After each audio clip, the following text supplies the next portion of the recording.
Study IQ IAS, अब तैयारी हुई अफोर्डेबल। चंदा मामा दूर के, लेकिन अब हम ये कह सकते हैं कि चंदा मामा हमारे घर के। जब यह अनाउंसमेंट इसरो के कंट्रोल सेंटर से गूंजी तो मानो पूरा देश खुशी से झूम उठा हो। पूरे देश में मिठाइयां बटी, पूरे देश में पटाखे जलाए गए और एक दूसरे को शुभकामनाओं के संदेश भेजे गए। आप इससे समझ सकते हैं कि भारत का चंद्रयान जो मिशन है वो कितना इंपॉर्टेंट रहा। लेकिन इस मिशन को अचीव करने में बहुत सारी समस्याएं रही। भारत का जो स्पेस प्रोग्राम है वो इतना शुरुआत से ही सफल नहीं रहा। भारत की आजादी में 1947 के बाद से अगर देखा जाए तो बहुत कम समय में हमने बहुत बड़ी बड़ी ऊंचाइयों को अचीव किया है। इसीलिए हमने इस वीडियो का जो टाइटल दिया है कि साइकिल से चंद्रमा तक, चांद तक। ये जो हमारी अचीवमेंट है ये सही में गर्व करने वाली है। कल देर शाम 6:03 पर जब सूर्य ढल रहा था वहीं पर चंद्रमा पर भारत का तिरंगा लहर रहा था। उसका एक उदय हो रहा था। भारतीय इतिहास का उदय हो रहा था। और मैं इसलिए कह रहा हूं ऐसा कि भारत मात्र चौथी कंट्री है जो सॉफ्ट लैंडिंग को अचीव कर पाई है चांद के ऊपर में। और जो चंद्रमा का साउथ पोल है उसमें अपनी लैंडिंग को अचीव करने वाला भारत पहला देश है। तो इस जो सफलता है इसको हम और डिटेल में जानते हैं, क्योंकि इस सफलता में जहां पर बहुत सारे साइंटिस्ट की मेहनत है, सैक्रिफाइस है, वहां पर बहुत सारे देशों का क्वेश्चन भी है। कई सारे देशों ने हमारी स्पेस कैपेसिटीज के ऊपर में, कैपेबिलिटीज के ऊपर में क्वेश्चन उठाया। चाहे वो BBC हो, चाहे वो न्यूयॉर्क टाइम्स हो, तो उन सभी के लिए यह जवाब है कि अगर आपके पास में भले ही रिसोर्सेस कम हो, लेकिन अगर आपके पास में दृढ़ संकल्प है, आपके पास में एकाग्रता है, तो आप जो चाहें उसको अचीव कर सकते हैं। तो दोस्तों शुरू करते हैं इस वीडियो को। और जैसा कि मैंने आपको बताया, कल देर शाम भारत ने जो डार्क साइड है चंद्रमा का उस पे उजाला स्थापित किया। और बहुत डिटेल में जानेंगे कि हमने शुरुआत कैसे करी। हमारा जो स्पेस प्रोग्राम है उसमें शुरुआती दौर में क्या क्या स्ट्रगल हमें देखने को मिले, तो जानते हैं इस वीडियो के अंदर में। लेकिन आगे बढ़ने से पहले मैं आप सभी को बता दूं कि आप अगर UPSC की तैयारी कर रहे हैं और आप किसी बैच को ज्वाइन करना चाहते हैं तो स्टडी IQ IAS का यह बैच आप सभी के लिए है। आप सभी को इस बैच को ज्वाइन करना चाहिए। तो जैसा मैंने आपको बताया, कल शाम 6:04 पर भारत ने सॉफ्ट लैंडिंग करी, हमारे किसकी, लैंडर की। और कौन से एरिया में करी, आपके जो मून का जो डार्क साइड है जिसको हम साउथ पोल बोलते हैं। और मैंने ऑलरेडी आपको बताया है कि अभी तक चंद्रमा पर, मून पर मात्र हमसे पहले सिर्फ 3 देश थे जो सॉफ्ट लैंडिंग कर पाए थे। एक उस समय का USSR, USA और एक चीन। और अब कौन हो चुका है, भारत भी हो चुका है, चौथा देश हो चुका है जो चंद्रमा पर सॉफ्ट लैंडिंग करी है। लेकिन चंद्रमा का जो साउथ पोल है वहां पर पहुंचने वाला भारत पहला देश है। और ये जो भारत का लैंडर है, विक्रम लैंडर, वो सक्सेसफुल रहा हमारे चंद्रयान 3 मिशन के अंदर में। और ये बहुत बड़ी बात है दोस्त, क्योंकि यहां से हमारे यहां पर जो रिसर्च और डेवलपमेंट के जो अपॉर्चुनिटीज हैं, जो फर्दर इन्वेस्टमेंट है, जो फर्दर कोलैबोरेशन है, और साथ में ये मिशन ना जाने कितने नन्हे साइंटिस्ट को इंस्पायर कर रहा होगा कि आगे जाके वो साइंटिस्ट बनेंगे। तो ये बहुत बड़ी चीज है। और ये भारत का सेकेंड अटेम्प्ट था। यहां से एक और चीज हमें सीखने को मिलती है कि पहले अटेम्प्ट में जो हमारा चंद्रयान 2 मिशन था, अभी तक हम 3 मिशन चंद्रमा के ऊपर में लॉन्च कर चुके हैं। पहला मिशन जहां पर हम चंद्रमा के ऑर्बिट में घूम रहे, वो हमारा सक्सेसफुल मिशन था। सेकेंड जो मिशन था, हमारा प्लान था कि हम चंद्रमा की सतह पर लैंड करेंगे, लेकिन वो दुर्भाग्यवश किसी कारण से हम सॉफ्ट लैंडिंग नहीं कर पाए थे। हमारा जो लैंडर था वो क्रैश कर गया था। हमने जो कमियां रही उनको सुधारा और उसके बाद में चंद्रयान 3 जो मिशन है उसको इस साल लॉन्च किया और उसे सक्सेसफुल हमने क्या किया, अचीव किया, और हमारे सॉफ्ट लैंडिंग यहां पर हुई। तो याद रखिएगा चंद्रयान 2 के अंदर में हम सॉफ्ट लैंडिंग को अचीव नहीं कर पाए थे।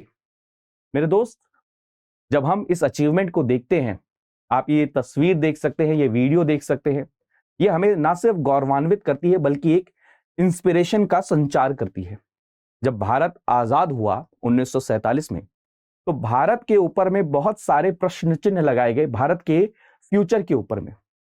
जैसा कि मैं आपको बता रहा हूं कि सिर्फ हमारे फ्यूचर के ऊपर में ही नहीं, जब हमने हमारा स्पेस प्रोग्राम लॉन्च किया, उस समय बहुत सारे सो कॉल्ड जो एलीट ग्रुप के जो देश हैं, जो आत्ममुग्ध हैं, उन्होंने भारत का उपहास उड़ाया, मजाक उड़ाया। भारत में इतने सारे रिसोर्सेज की कमी होने के बावजूद हमने हमारी जो उम्मीद है रिसर्च की, डेवलपमेंट की, स्पेस एक्सप्लोरेशन की, उसको नहीं छोड़ा। और हमने जो चंद्रमा का जो चंद्रयान 3 था, जुलाई 14 को हमने इसको लॉन्च किया सतीश धवन स्पेस सेंटर से, आंध्र प्रदेश से। इस स्पेस क्राफ्ट ने करीब 1 महीने का समय लिया चंद्रमा को पहुंचने में। अब इसके पीछे भी रीजन है, क्योंकि यहां पर आप कंपेयर करेंगे रशिया का लॉन्च किया गया मिशन लूना। तो रशिया ने जो मिशन लॉन्च किया था लूना, वो बहुत कम समय में चंद्रमा पे पहुंच गया, क्योंकि उसने डायरेक्ट ट्रेजेक्टरी को अपनाया। लेकिन क्योंकि भारत ज्यादा पेलोड को लेकर जा रहा था, अब ज्यादा सामान आप अगर लेकर जा रहे हैं तो फ्यूल की कैपेसिटी क्या हो जाती है, कम हो जाती है। पहली बात तो ये, प्लस में हमारे पास में इतना हैवी अभी तक कोई ऐसा रॉकेट या भी हमने उसको यूज नहीं किया है कि हम डायरेक्ट वहां पर उस ऑर्बिट में कर पाए, दूसरा पॉइंट। और तीसरा, भारत की सस्टेनेबल डेवलपमेंट की जो चाह है वो भी दर्शाती है।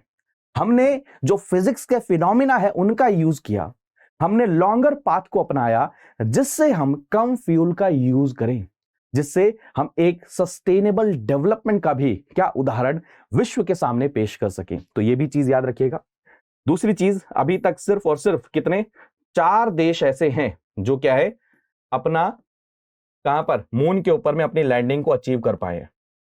अब मैं ये एक और चीज आपको बताने की कोशिश करता हूं कि हाल फिलहाल में और भी देश ऐसे हैं जिन्होंने सॉफ्ट लैंडिंग की कोशिश करी, लेकिन वो फेल हो गए। जैसे जापान हो गया, आपका इजराइल हो गया, आपका हाल ही में रशिया हो गया। रशिया का जो लूना मिशन था, जिसको मैंने अभी बताया कि उसने डायरेक्टली वहां पर क्या किया, ट्रैजेक्टरी के थ्रू वहां पर भेजा, वो जस्ट 3 दिन पहले सॉफ्ट लैंड नहीं कर पाया था, वो क्रैश कर गया था। तो इसलिए इस मिशन की इंपॉर्टेंस हमें समझ में आती है कि इन डेवलप्ड और so called research and develop देशों के बीच में भारत का मिशन का सक्सेसफुल होना, यह दर्शाता है हमारी कैपेबिलिटीज को। और सिर्फ हमारी कैपेबिलिटीज को नहीं, इंडिजिनस कैपेबिलिटीज को, कि हमने आत्मनिर्भर भारत के तहत में चीजों को क्या किया, डेवलप किया।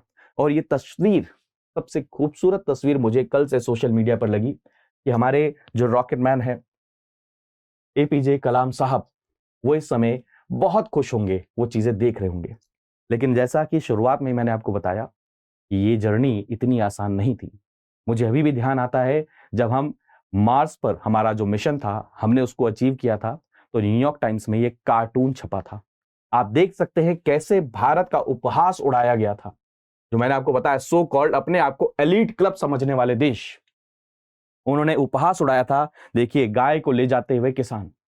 और उस समय पर हम चाहते तो पीछे हट सकते थे, लेकिन हमने कहा नहीं, हम अपने कर्म से, अपने रिसर्च से, अपनी अचीवमेंट से क्या करेंगे, जवाब देंगे। और वही न्यूयॉर्क टाइम्स है कल जो भारत की उपलब्धि के बारे में बड़ी बड़ी खबरें ट्वीट कर रहा था। यहां से आप समझ सकते हैं। अभी परसों ही मैं बीबीसी की एक रिपोर्ट देख रहा था, वहां पर वो क्या चर्चा कर रहे हैं कि भारत जैसा देश जहां पर अभी भी लोगों को खाने के लिए रोटी नहीं है, वो देश चंद्रमा पर जा रहा है। क्या इतना मिशन के ऊपर पैसा लगाना चाहिए? यानी कि आप समझ सकते हैं, जब से भारत एग्जिस्टेंस में, या फिर आप कह लें जब से भारत की आजादी हुई 1947 के बाद से, हर प्रकार से ये जो डेवलप्ड नेशन है, इन्होंने क्वेश्चन उठाया हमारे एग्जिस्टेंस और हमारे डेवलपमेंट प्रोग्राम्स, हमारे रिसर्च एंड डेवलपमेंट और हमारी कैपेबिलिटीज के ऊपर में। तो अगर भारत की जो जर्नी देखी जाए, 1962 के अंदर में, 1962 के अंदर में हमारा स्पेस प्रोग्राम शुरू होता है। किस नाम से? National committee for space programme. ये शुरू होता है 1962 से, जब स्टैब्लिश किया जाता है। और इसमें सबसे इंपॉर्टेंट रोल जो प्ले करते हैं विक्रम साराभाई जी रोल प्ले करते हैं। उसके बाद में आपने देखा होगा, तुम्बा नाम की एक जगह है केरल के अंदर में, वहां पर हम क्या करते हैं, अपना रॉकेट लॉन्चिंग स्टेशन को स्टैब्लिश करते हैं और हमारा जो फर्स्ट रॉकेट है 1963 में हम क्या करते हैं, उसको लॉन्च करते हैं। 1963 में ध्यान रहे इस समय पर और देशों के जो स्पेस प्रोग्राम हैं वो बहुत अपग्रेड हो चुके थे, बहुत डेवलपमेंट फेज के अंदर में थे। यहीं से अगर आप कनेक्ट करने की कोशिश करें तो यूएसएसआर 1976 के अंदर में उसने अपना लूनर मिशन लॉन्च किया था, जो लैंड किया था। यहां से आप समझ सकते हैं।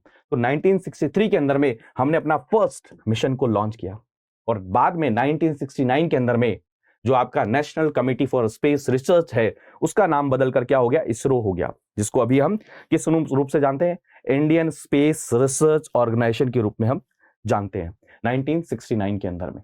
और मैं आपको बता रहा हूं, आप तस्वीर देखिए, जो हमारे स्पेस प्रोग्राम की शुरुआत होती है, हम हमारे जो इक्विपमेंट्स हैं उसको साइकिल पर, बैलगाड़ी पे लेकर जाते हैं। और ये तस्वीरें फेमस हुई, जब ये तस्वीरें सोशल मीडिया पर गई या उस समय न्यूज़पेपर में गई तो लोग उस समय पर भी हंस रहे थे कि क्या हम अपने रॉकेट को भी लॉन्च कर पाएंगे। तो ये चीज आप देख सकते हैं कि ये मोमेंट कहां से शुरू हुआ, जहां पर हम रॉकेट के पार्ट्स को साइकिल की बैक सीट पर ट्रांसपोर्ट करते थे, हम बैलगाड़ी में ट्रांसपोर्ट करते थे, हमारे यहां से लेकर चांद तक की जो टेक्नोलॉजी है वहां पर लैंडिंग, सॉफ्ट लैंडिंग को अचीव करने को, सही में ये रिमार्केबल एक बहुत बड़ी जर्नी है जो हमने अचीव किया है पिछले 40 साल में। वो एक रिमाइंडर है कि आप कहीं से भी शुरू करें, अपनी डिटर्मिनेशन से आप इस चीज को अचीव कर सकते हैं। और जस्ट हमारे लॉन्च से 3 दिन पहले लूना 25 जो रशिया का लॉन्च मिशन था, वो क्या हुआ था, क्रैश कर गया था, सॉफ्ट लैंड नहीं कर पाया था। यहां से आप समझ सकते हैं कि अभी जो ये अचीवमेंट हमने हासिल करी है ये छोटी नहीं है। इससे मैं 2 चीजें हमेशा समझता हूं, क्योंकि आप जानते हैं कि स्पेस आने वाले समय में इकोनॉमी का बहुत इंपॉर्टेंट हिस्सा है। तो जब आप ऐसी कैपेसिटीज को वर्ल्ड के सामने रखते हैं तो क्या होता है, एक तो दो चीजें बहुत इंपॉर्टेंट, एक आपके अंदर में सेल्फ कॉन्फिडेंस आता है, आत्मविश्वास, और ये इंस्पायर करेगा लाखों यंग बच्चों को कि वो आगे जाके क्या रिसर्च की फील्ड में जाएं, पहली बात, क्योंकि नेशन सेलिब्रेट कर रहा है। दूसरी चीज, वर्ल्ड फिर ट्रस्ट करने लगता है और फर्दर इन्वेस्टमेंट, जो कि इकोनॉमिक पर्सपेक्टिव से देखा जाए तो हमें क्या करेगा, और आगे की तरफ में पुश करेगा, फर्दर कंट्रीज के साथ में हम कोलैबोरेट करेंगे। तो इस मिशन के बहुत सारे क्या है मायने हैं, लेकिन हम यही नहीं रुकने वाले। कल जब इसकी खुशी बनाई जा रही थी, जब शुभकामनाएं दी जा रही थी, तो वहीं पर ही इसरो के जो प्रमुख है वो ये कह रहे थे कि अगला जो मिशन है हमारा आदित्य L1, जो हम सूर्य को पढ़ने के लिए, समझने के लिए एक मिशन को लॉन्च करने वाले हैं, हम यहीं पर ही नहीं रुकेंगे। इसके बाद में हम अपना गगनयान मिशन भी लॉन्च करेंगे। गगनयान मिशन जहां पर हम मैंड इंसान को स्पेस में भेजेंगे अपनी टेक्नोलॉजी के आधार पर। आप सोचिए कितने बड़े चैलेंजेस होंगे उसमें, लेकिन हम उसको अपनी आत्मनिर्भर टेक्नोलॉजी से क्या करेंगे, उसको भेजेंगे, वहां पर डेवलप करेंगे। हम शुक्र पर मिशन को प्लान कर रहे हैं। अगर आप देखेंगे हमारे research and development Matsya programme, जो डीप ओशन मिशन, हम उसको प्लान कर रहे हैं। तो कितने सारे मिशंस को हम प्लान कर रहे हैं। आने वाले समय में ये चीजें और ज्यादा क्या करेंगी, हमारे देश में जो रिसर्च और डेवलपमेंट का कल्चर है उसको और इंक्रीज करेंगी। अब आप सभी के लिए एक छोटा सा क्वेश्चन, आप सभी कमेंट करके जरूर बताइएगा कि कल आपने इस क्षण को कैसे सेलिब्रेट किया। चाहे आपने डीपी लगाई, चाहे आपने स्टेटस लगाया, चाहे आपने पटाखे जलाए, चाहे आपने शुभकामना का संदेश दिया। सेकंड क्वेश्चन आपके मेंस के एग्जाम के लिए, कि आप डिस्क्राइब करें भारत की जर्नी को, भारत के स्पेस प्रोग्राम को, या फिर मैं इसको कहूं, थर्ड क्वेश्चन अगर मैं ऐड करने की कोशिश करूं, क्या आपको ऐसा लगता है कि ये जो अचीवमेंट है ये फर्दर भारत के जो जियो पॉलिटिक्स है, जो वर्ल्ड के अंदर में जो जियो पॉलिटिक्स चल रहा है, उसमें भारत की पोजीशन को और ज्यादा स्ट्रांग करेगा? जरूर कमेंट करिए। Thank you so much. अपना ध्यान रखिए, मुस्कुराते रहिए, पढ़ते रहिए, और ऐसे ही खुद भी इंस्पायर होते रहिए, और एक फ्यूचर IAS ऑफिसर बन के अपने आसपास की सोसाइटी को भी इंस्पायर करिए। जय हिंद दोस्तों। स्टडी IQ IAS, अब तैयारी हुई अफोर्डेबल।